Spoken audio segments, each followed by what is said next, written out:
A boy stood in the corner of a wooden hut on Kashyyyk, holding Darth Vader's lightsaber in both hands, the tip barely shaking. In front of him, his father was about to die. Behind him, the Empire was about to lose its next Death Star plans, its next rebel founders, and its next chance to strangle the rebellion in the cradle. Because the man who killed that boy's father would take him home, raise him in secret, and turn him into the single most dangerous weapon the galaxy had ever seen. His name was Galen Marek. In the old Star Wars continuity that Lucasfilm rebranded as Legends in 2014, his story ran alongside the films, but beneath them, hidden from everyone except the man who built him. The hut in the forest is where that problem begins. In the Legends novel The Force Unleashed, Galen Marek was a Jedi Knight. After Order 66, the clone trooper massacre that ended the Jedi Order in 19 BBY, they fled to the Wookiee home world and tried to vanish into its endless trees. What the father did not know was that the son was already a problem. The novel says the boy's force potential was off the scale, and that kind of power sends out ripples across the galaxy. One of those ripples reached the one man actively hunting every surviving Jedi. Darth Vader came to the Wookiee world in person. The masked figure landed with a squad of stormtroopers and an Imperial officer. Walking straight to the hut as Kento drew his lightsaber, Vader paused in the doorway, looking at the small boy in the corner, dirty and bruised. The Sith Lord spoke two words that changed the galaxy forever. A son. Then, the Dark Lord clenched his fist. The sound of bone cracking echoed across the room as Kento died. The three stormtroopers and the officer rushed in behind their commander, confused by what they were seeing. One of them began to ask a question, but he got no further. Vader killed all four of his own men in a single flowing motion. The boy watched. In the novel, the fight is described through his eyes as brutal but strangely graceful. He had never seen anything so terrible or so beautiful, and that moment is the reason the Dark Lord's secret would ever work. By killing every witness, the helmeted figure made sure no living person could ever report that he had taken a Force-sensitive child from Kashyyyk. Not even the Emperor would know. Galen was pulled from the hut by the arm. As he was dragged away, he looked back and saw his father's body on the floor. One hand stretched out, fingers curled around nothing. From that moment on, Galen Marek did not exist, and the Dark Lord was about to break every rule his order was built on.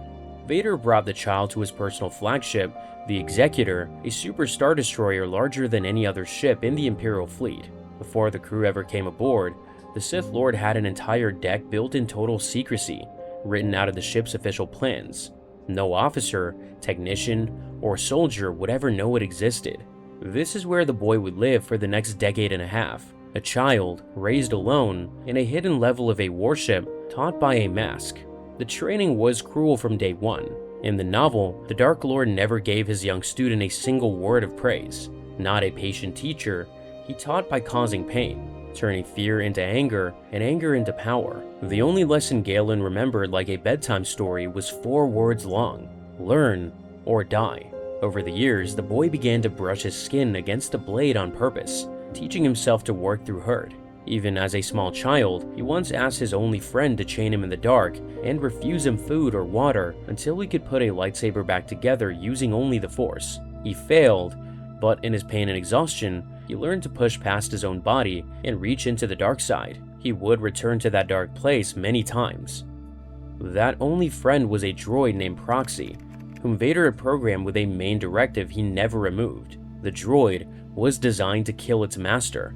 Every single day, Proxy disguised himself as a famous Jedi using the projectors built into his chassis, attacking the boy in the main ship's bay. The very first hologram he used was Obi-Wan Kenobi.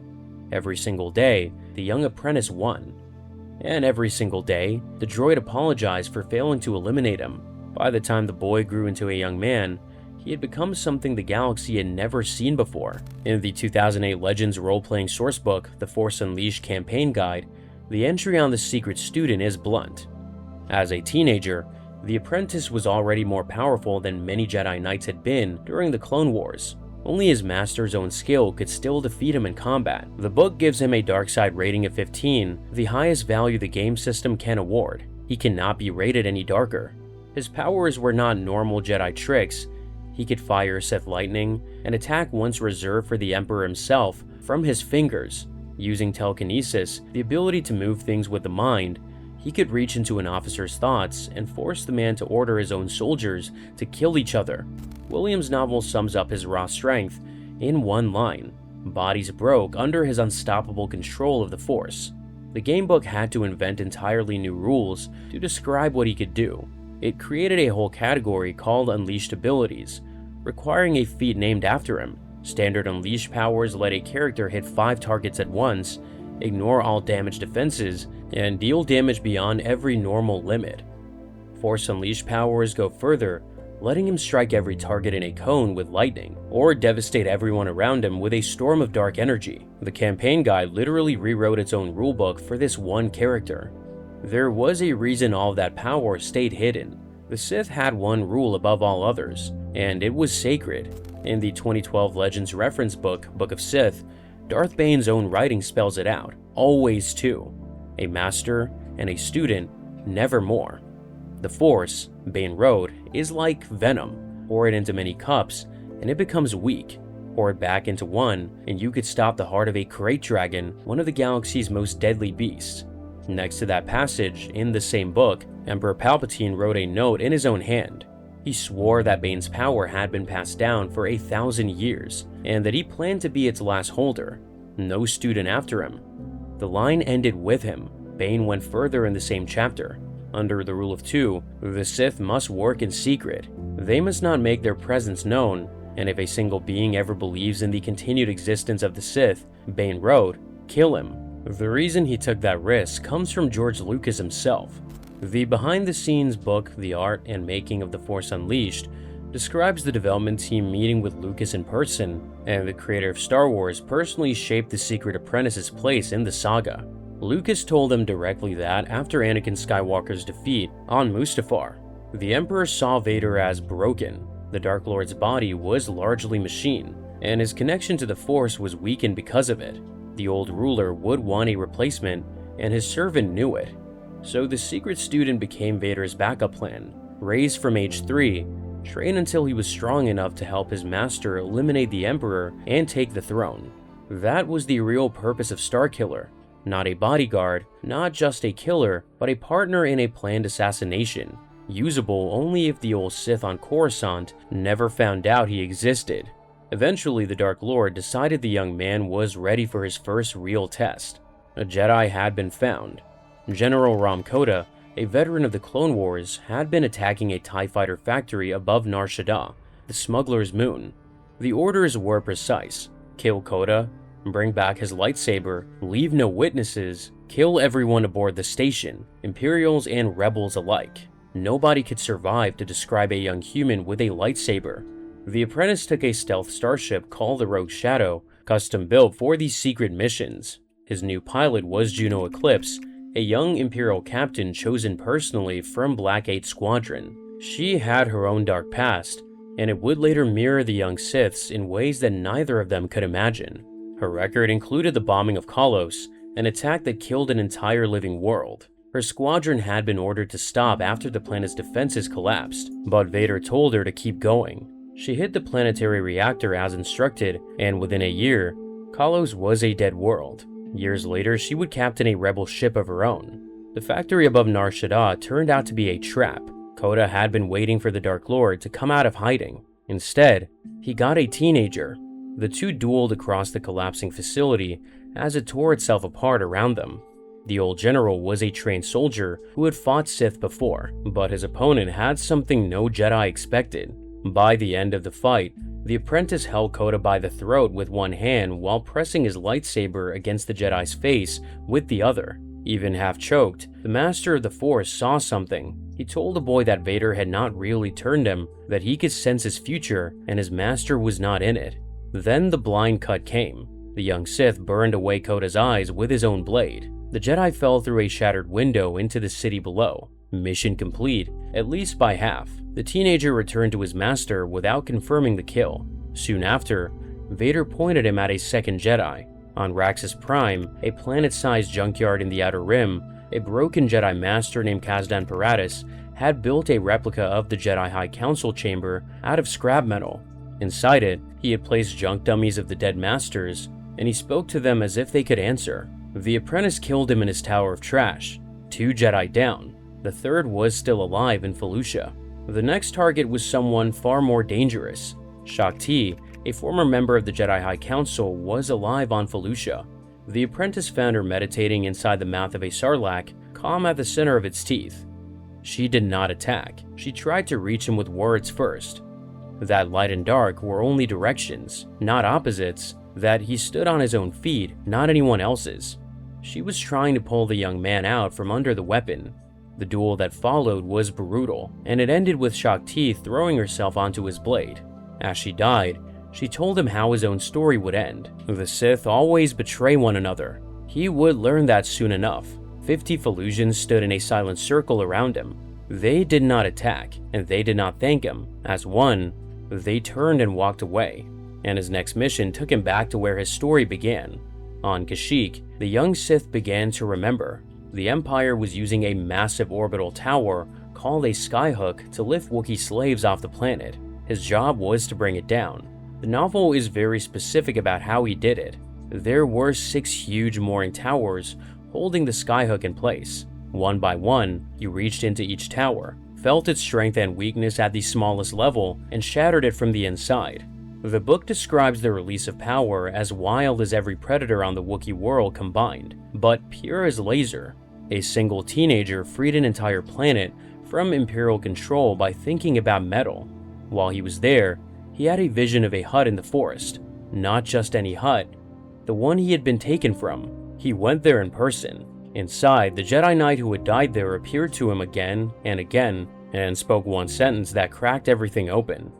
I never wanted this for you. I never wanted any of this for you. I'm sorry, son. It was the first time he had ever heard his own name. The young assassin shouted back across the years, "Father, wait! Father, no!" But the Jedi walked into the shadows and was gone. The apprentice collapsed in the ruined hut and screamed. After that moment, he was no longer just a weapon. Williams' novel records his thoughts directly. All his life, he had thought of himself only as Vader's student. Now, he might have had a past before that, a father, a name, a history. The boy who had been taken from the hut was still in there, and he had just spoken up for the first time. Soon, the betrayal came. The Dark Lord called him back to the Executor, and this time the blade came from behind. The young man walked into the chamber and turned towards the tall window. That is when he saw the fleet. Imperial Star Destroyers, dozens of them, had arrived. Before the teenager could understand what was happening, his teacher's blade ignited and stabbed through his back, out the front of his stomach. A hologram of Emperor Palpatine appeared in the room. The old Sith had discovered the secret. His spies had followed the apprentice to the last mission. Under the ancient law, there was only one possible answer. The hooded figure ordered the Dark Lord to kill the boy to prove his loyalty, or be destroyed himself. His master obeyed, using the Force to hurl him through the window of his own chamber. Glass shattered, and the cold emptiness of space pulled the body out into the stars. His last thought was that it was over. From the rogue shadow, hidden in a nearby ship bay, Juno watched everything. She saw the Sith Lord stab his student in the back, then watched the body tumble into the dark. The same man who had broken her on Kalos had just killed the young man she was beginning to love. Troopers boarded her ship, and the young captain was arrested. Her friend was not dead. He woke up 6 months later on a secret research station called the Empirical, hidden in an uncharted system. The apprentice opened his eyes on a medical table, droids removing tubes from his chest, a familiar dark shape standing over him. Vader explained what had really happened. The Emperor had wanted him dead, but his teacher had not. The kill had been faked, and he had been rebuilt in a hidden lab. Something new had been done during that rebuild. His body was fully fleshed now, with no mechanical parts, no old scars, and no weaknesses. He was tougher than he had ever been, and he could feel it. The meaning of that change was clear. In plain terms, he was a better Vader than Vader, a biologically perfect replacement Sith in a continuity where the Dark Lord is supposed to stand at the top of the Force user chart until Luke Skywalker arrives. The Vader of Disney's canon loses a duel to Obi-Wan Kenobi in a standoff and serves the story as a brooding father figure, not a geneticist building his own successor. Then, the Sith Lord gave him his real mission, and this is where everything changes. He was to go underground, cut all ties to the Empire, and change his name, his looks, even his signature in the Force. Across the galaxy, he was to find the Emperor's political enemies, the senators and generals who whispered about rebellion in private, and bring them together to build an army that believed he was on their side. Then, once they were all gathered in one place, the Master and Emperor would spring the trap. Every enemy killed in one stroke, and in the confusion, the two of them would strike down Palpatine and take the throne. The apprentice took the repaired Rogue Shadow and went looking for the first name on the list, Coda. Somehow, the blind Jedi was alive. The young Sith tracked him from Nar Shaddaa to Ziost, and finally to Cloud City, a floating city in the clouds of the gas giant Bespin, inside a rundown bar called the Vapor Room. The blind general he had crippled a year earlier was now the first person he had to save. He found Coda broken in the darkest corner of the bar, his robe stained, his head wrapped in dirty bandages. The Jedi did not recognize the rebuilt Force signatures standing over him, and when the stranger offered an alliance against the Empire, Coda laughed without joy. Imperial troops burst in a moment later, hunting him, and the man who had blinded him a year earlier saved his life without ever saying so. Coda became the link to the rest. The old Jedi knew Senator Bail Organa of Alderaan, one of the quiet builders of the Resistance.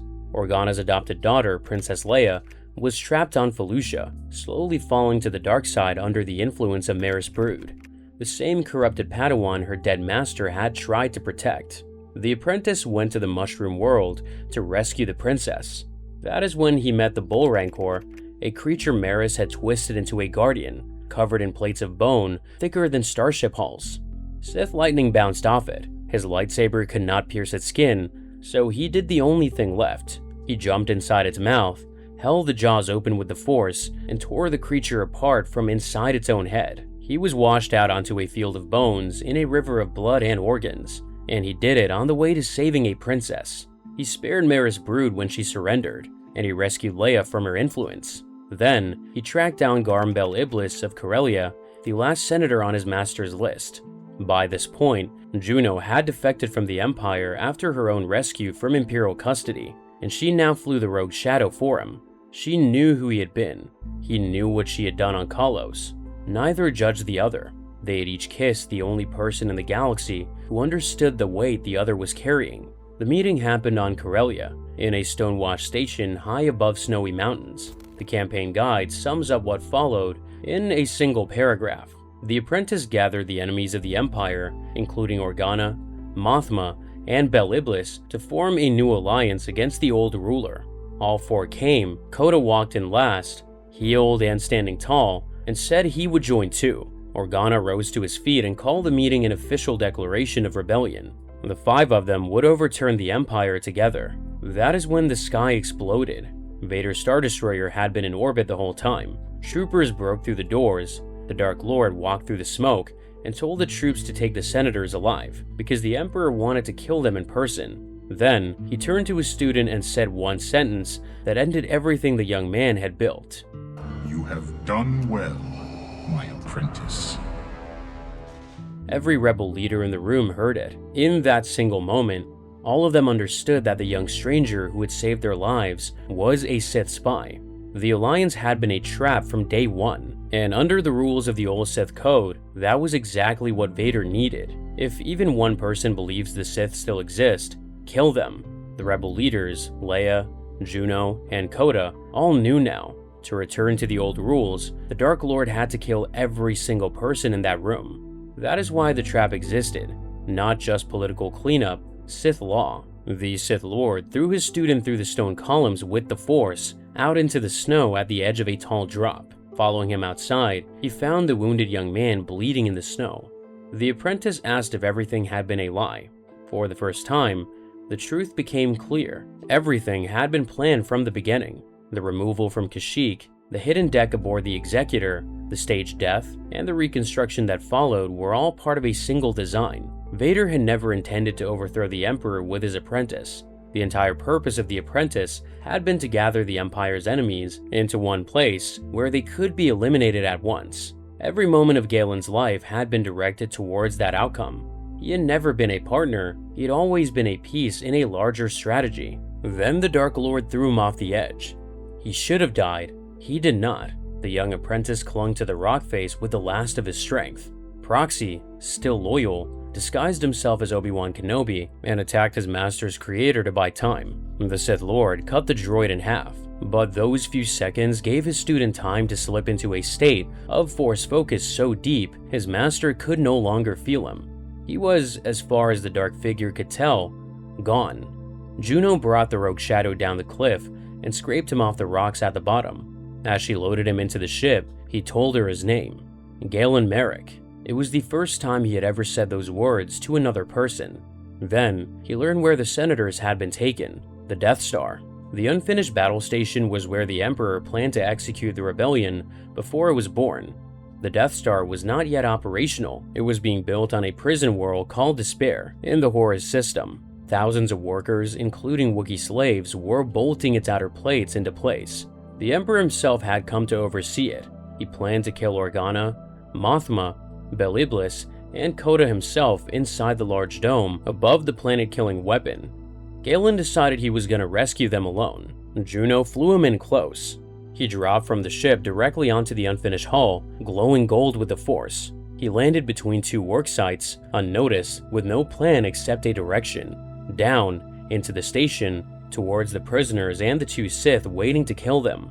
He fought his way through a full Imperial construction zone alone. He passed the main weapon tube. Through the Force, he saw exactly what the station was being built to do, years before the Rogue One rebels would confirm it. He understood. He kept moving. The dome was guarded by Palpatine himself, standing beside the Dark Lord. Galen cut his way in through the ceiling. The four rebel leaders stood against the wall, surrounded by red-robed Imperial guards. The Emperor was in the middle of a speech about how he would kill them in public. Coda sensed the apprentice enter the room and laughed out loud. "There may yet be a rebellion," he said. Palpatine turned and gave one order. "Lord Vader, deal with the boy." Properly this time. The duel on the Death Star was the first time Galen fought his master as an equal. He had spent his whole life losing to the Dark Lord in practice, survived being stabbed and thrown into space, been rebuilt stronger, and walked out of the snow at the bottom of a cliff. Now, on the station's still growing dome, he was the stronger of the two. He blocked the Sith Lord's killing strikes, stabbed at his master's throat, and hurled invisible fists with the power of a siege weapon. Then, he tore the massive machine at the center of the dome out of the floor with pure force strength and hurled it at his teacher. The machine exploded on impact. The thick, clear dome above them broke apart. The blast threw everyone to the ground. When the dust cleared, the younger man walked to where his master lay. That is when he saw the face under the mask. The helmet had been blown off. The man beneath the armor was a pale, hairless, wrinkled figure with blue eyes full of pain. This is years before Return of the Jedi, the 1983 film in which Luke Skywalker becomes the first person in canon to see Vader's true face. He lowered his blade and spared him. That is when the Emperor stepped forward. The old Sith offered the young man everything. "Join me," he said. "Take Vader's place. Kill the traitor and give in to your hatred." Galen deactivated his blade and stepped between his two enemies and the fallen Coda. The hooded figure blasted said lightning into the blind general's back, and Coda went down. The apprentice moved between his friend and the old Sith and took the full blast into his own body. The novel describes the pain as searing every nerve back to its individual cells. He had never felt anything like it, and he kept walking towards the source. He took another step, then another, until he grabbed the Emperor by the shoulders and pulled the lightning into himself, pushing it back through his body into his attacker. The hooded figure howled. Troopers poured into the dome to kill the escaping senators as they climbed into the rogue shadow. Galen let everything inside him out, all at once. The book describes the moment as a star catching fire inside his chest. A glowing ball of flame tore the troopers apart and engulfed both his old master and the Emperor. Broken metal filled the air. The dome above collapsed inward. The rebels made it to the ship, but Galen Marek did not. He lay broken under the wreckage as the two Sith Lords staggered back to their feet. This was 2 BBY, 2 full years before Luke Skywalker would ever pick up a lightsaber. The Dark Lord looked down at the body and spoke one sentence that had already come true once before, in a vision during the student's first death. "He is dead." And the Emperor, watching the rogue shadow vanish into the stars, finished the thought. Then he is now more powerful than ever. He was meant to root out the rebels, not give them hope. His sacrifice will only inspire them. Then the Dark Lord raised his boot and crushed the young man's lightsaber to dust. Juno got the ship out of the system, and the rebellion had its first martyr. Coda told the senators what had really happened inside that dome. The boy they had briefly hated had chosen them over the throne. Instead of flying to a new base, they took the rogue Shadow to Kashyyyk, to the ruined hut where their rescuer had been born. Bail Organa had used his resources to find out who the young stranger really was. His name had been Galen Marek. His father, Kento, had been a Jedi Knight who lived for 10 years among the Wookiees. The boy had been born in that hut. Inside, Princess Leia wiped dust from an old table. Carved into the wood was a family symbol, a smooth, stylized bird with its wings raised high, a starbird. She asked the others if they needed a sign to rally behind. Organa said yes, it would stand for hope. The Marek family symbol became the official sign of the Rebel Alliance. That bird would fly on every X-Wing, every Rebel helmet, every poster for the rest of the war. It was born on a Wookiee world, carved into the table of a dead Jedi, named after a dead boy. In the old continuity, the rebellion began that way, but his story was not over because his master had a backup plan. 1 year later, in 1 BBY on Kamino, the water planet that had once produced the Republic's clone army, something woke up. In The Force Unleashed 2, the 2010 sequel novel also written, the full horror of what Vader had been doing becomes clear. He had been secretly making copies of his old student for a full year, using the young man's original body material, running training memories through fast-grown bodies, trying to recreate his perfect weapon. The science said it cannot be done. A Syrian doctor named Nike Vans explains the problem to Coda later in the book. Force sensitivity cannot be copied. It actively blocks the cloning process. Try it anyway, and the copies go mad. The Kamite people had worked on the problem for 1,000 years without solving it. But the Sith Lord kept trying. Eventually, he succeeded. There was a room on Kamino filled with dying copies of Galen Marek. The sequel novel opens on one of those copies, kneeling in a meditation chamber for 13 days without food or sleep, haunted by memories he cannot place, smells he does not recognize, the voice of a woman he does not remember, a general falling. Vader tells him these are the leftover memories of a dead man. They will fade, they have to. Then, the teacher pulls him up for one last test. This clone wielded 2 red lightsabers at once in a style called Jarkai. The only other Force user in Legends known for double red blades is Darth Maul. Vader had now created a second one. The test was a holographic copy of Juno in a rebel uniform. The order was brutal: strike her down, learn to hate what he loves. The clone shut off his blades. He could not do it. That is when the creator told him the truth. There had been many copies before him. They had all broken the same way. Some had refused to kill simulations of their fathers. Others had refused to kill simulations of themselves. With this one, it was the woman. Now, the Sith Lord said, you will suffer the fate they did. That room full of failed copies was Bane's own apprentice doctrine taken to its furthest extreme. In the Book of Sith, Bane had written that a master should train several candidates at once and let them fight until only one remained. Vader was running that test on a single man's genetics over and over in a sealed room above an ocean. Worse, Vader was stealing the Emperor's personal plan for eternal life. In his own chapter of Book of Sith, Palpatine had written that returning from death into a fresh body was his alone, and something even his own master could not do. And here was his servant secretly running the same trick on someone else's body.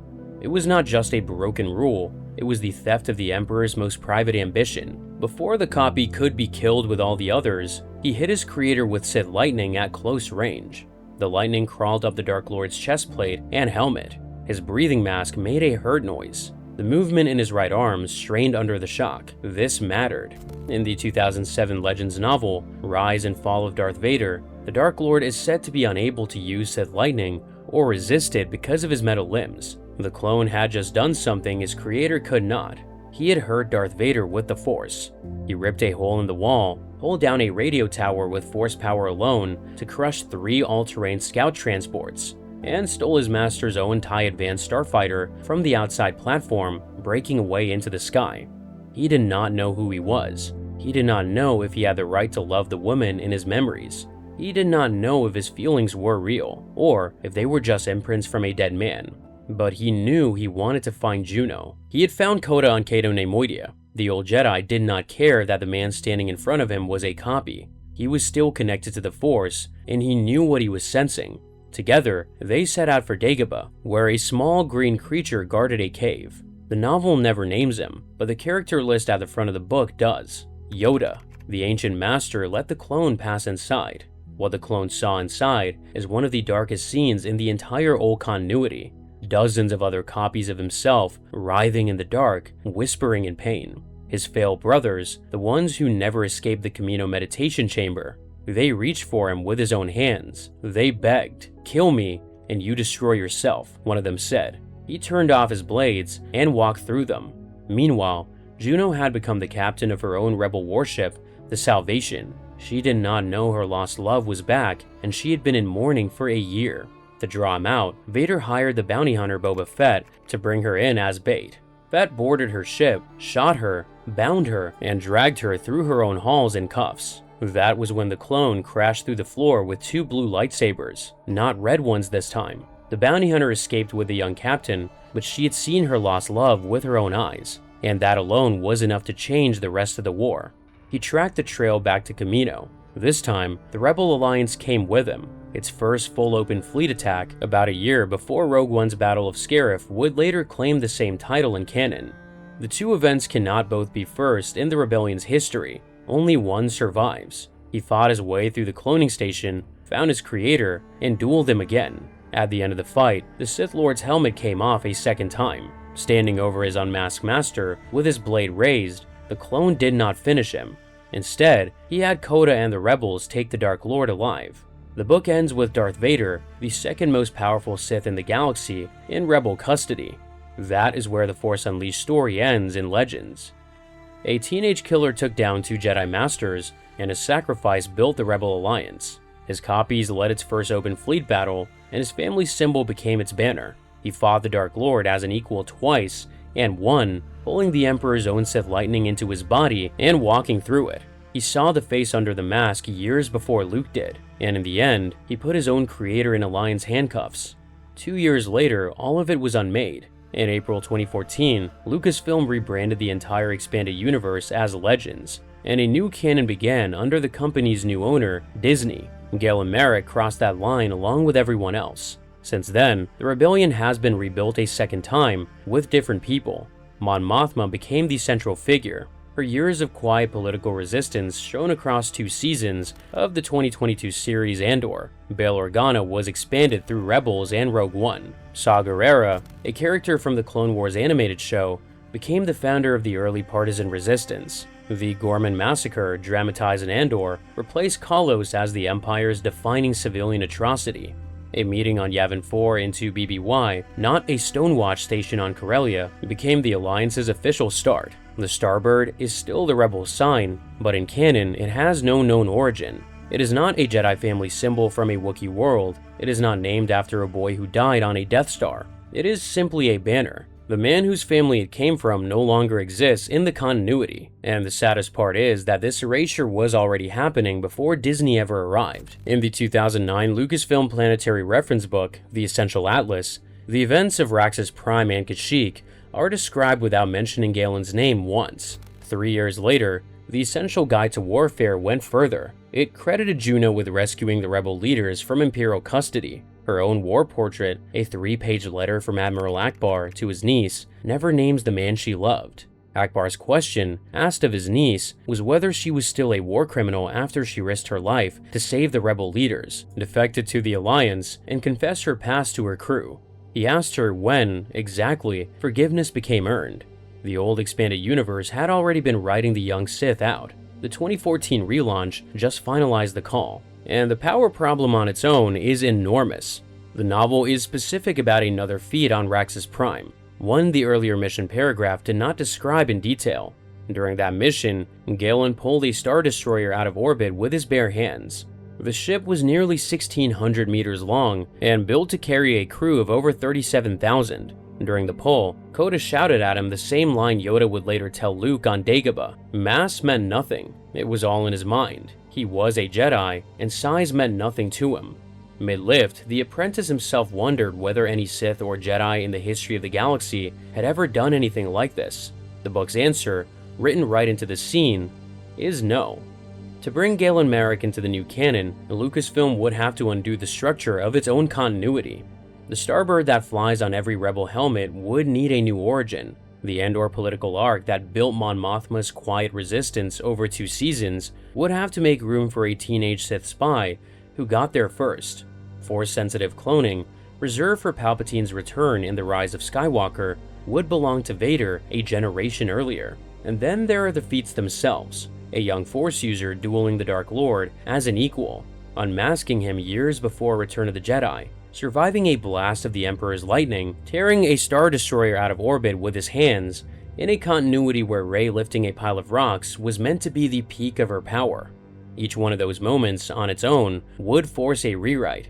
Together, they describe a different Star Wars. The campaign guide itself stated the framing plainly. The rule of 2 was created to keep the Sith from destroying themselves. Vader broke that rule when he began training his own student to fight the Emperor. He hoped to use the boy when the time was right to overthrow Palpatine, just as he would later attempt to convince Luke Skywalker to do so. Galen was the first Luke. None of it fits.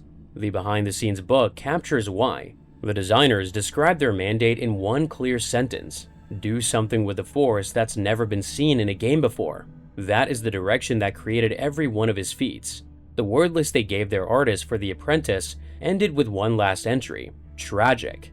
That was the designer's own word. The team knew, before a single scene was written, that they were building a villain who had to die, a weapon too big to be reused, a hero whose entire story only worked once.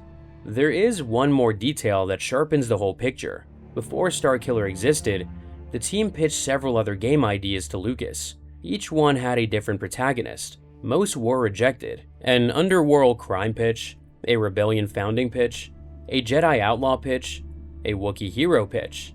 Years later, each one of those ideas became something in the new canon. The underworld pitch grew into Solo and The Mandalorian. The rebellion pitch became Rogue One and Andor. The Jedi outlaw pitch became Obi-Wan Kenobi and Ahsoka. The Wookiee hero pitch became part of Solo and the larger Rebels arc. Every rejected 2005 era concept has a canon heir in the Disney era. Only one idea from that room does not. The one that got approved, the one that became Galen Marek. He is the last great character George Lucas personally helped shape for Star Wars before he sold the company. The first thing the new stewards did was put him on a shelf. In the old continuity, the Starbird still flies because one secret student chose hope over hate, and the galaxy remembered him for it. Coda carries his memory, Juno carries his name. Bail Organa keeps the full truth locked in Alderaan's archives. The rebels fly his banner without always knowing whose it was, but it flies. In the new canon, the rebellion he died for does not know his name. The expanded universe is full of forgotten stories like this one. Some of them are darker than his, some of them are bigger, and some of them answer questions the current canon has not even thought to ask yet. The next one is already on the channel.